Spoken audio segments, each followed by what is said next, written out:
remziye ne gafte de. Hepimiz aynı diyor. Tabi remziye değil.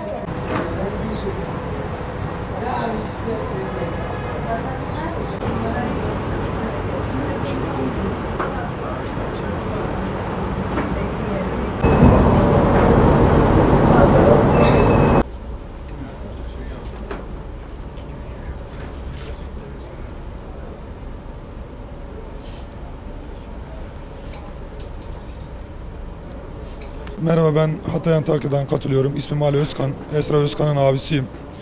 Esra Özkan 2013 yılında Muş Alparslan Üniversitesi'nden aldatılarak, kandırılarak dağa çıkarılmış bir çocuk. Biz kendisinden 7 yıldır haber alamıyoruz. Benim buraya gelme amacım buradaki üniversitede okurken, Muş Alparslan Üniversitesi'nde okurken beyin yıkanarak, aldatılarak dağa çıkarıldı. Benim buraya gelme amacım buradaki ailelere hem destek olarak hem onların desteğini alarak bu melun örgütün elinden kardeşimizi almak ve ona bir an önce kavuşabilmek.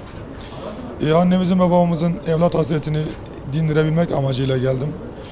Gönül isterdi onlar da buraya gelsin. Anne ve babam yaşlı insanlar ve pandemi durumu var biliyorsunuz. Onlar gelemedi buraya.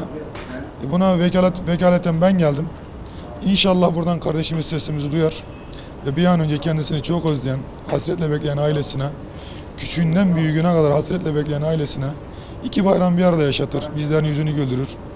Allah da buradaki diğer ailelerin yüzlerini güldürsün. Rabbim evlatlarına bir an önce kavuşmayı nasip etsin. Onlara sarılmayı nasip etsin. Bizim tek ricamız, tek isteğimiz gençlerimizden bu melun örgütün propagandalarına aldanmasınlar, kanmasınlar. Görüyorsunuz yani hiçbir sonuca ulaşamıyorlar. Yani devletin olduğu yerde illegal bir örgütün hiçbir varlığı olamaz. Varlık da gösteremez.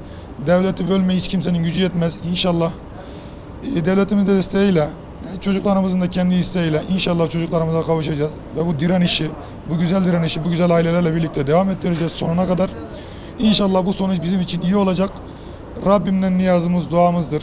Bayram önüdür. İnşallah ve inşallah çocuğumuz bize çifte bayram yaşatır. Diğer ailelerin de öyle. Benim buraya gelme amaçlarımdan bir tanesi, yegane amaçlarımdan bir tanesi kardeşimi alana kadar burada bir güzel mücadelenin içinde bulunmak. Kardeşim gelip annemin ve babamın yüzünü güldürene kadar, onlara hasretle sarılana kadar bu mücadeleyi devam ettirmek ve buradaki ailelerle birlikte burada kalacağım sonuna kadar. İnşallah bu güzel sonuç bizim için iyi olacak. İnşallah ve inşallah her şey güzel olacak. Tek temennimiz bu. Gittiğinde 21 yaşındaydı. Şu an halihazırda 28 yaşında. Dünyalar iyisi bir çocuktu. Yok abi 45 diyor, 46 diyor, 47. Ya senin fotoğraf güzel çıkıyor.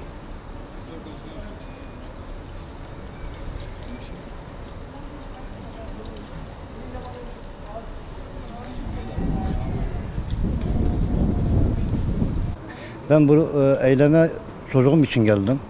2015 barış sürecinde benim oğlum bir dağa götürdü HDP aracılığıyla. Ben de burada onlara sesleniyorum. Eğer biraz vicdansızlığı varsa çocuklarımızı geri gönderin. Göndermediğiniz takdirde burada ya ölümümüz çıkar ya da biz burayı terk etmeyiz. Oğluma bir haber alamadım daha doğrusu. Ve inşallah bundan sonra hayırlı bir haber alırız. Peki oğlumuzun gelmesi için ne diyorsunuz? Eğer oğlum sesimi duyarsa Allah'ın izniyle benim oğlum geri dönecektir. Gelsin devletine sığınsın, teslim olsun. Hiçbir şey yoktur. Kim ne diyorsa yalan atıyor. Gelsin teslim olsun. Zaten bize anasına babasına teslim edeceklerdir. Sabah ben işe giderken o da okula çıktı. Ondan sonra bir daha haber alamadık. En son araştırdık ki dediler hadi Kandil'dedir. Ondan sonra bir haber alamadık zaten. Teslim olan arkadaşları var. Genç çocuklarımız var. O da gelsin onlar gibi teslim olsun. İnan ki burada hiçbir zarar görmeyecekler. Gelir anasına babasına kardeşlerine kavuşurlar. Yeter ki gelsinler.